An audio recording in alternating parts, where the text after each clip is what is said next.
Hi, it's Jen from WTI. I'm here with my Hodedah kitchen island.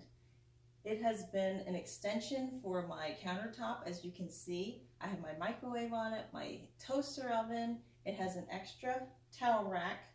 I also use the spice rack to hold my fruit, all things that would be on the countertop. So who doesn't need extra counter space? When we look inside, I have my knife rack as well, which would also be on the countertop, and it holds a good bit of stuff. I have my Tupperware in there, extra items. The drawer is deeper than I had thought it would be. I like that it's on wheels and it was easy to assemble. I had assembled this myself and it really didn't take me that long.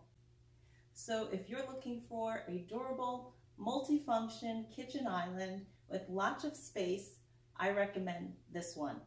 And that's my point of view.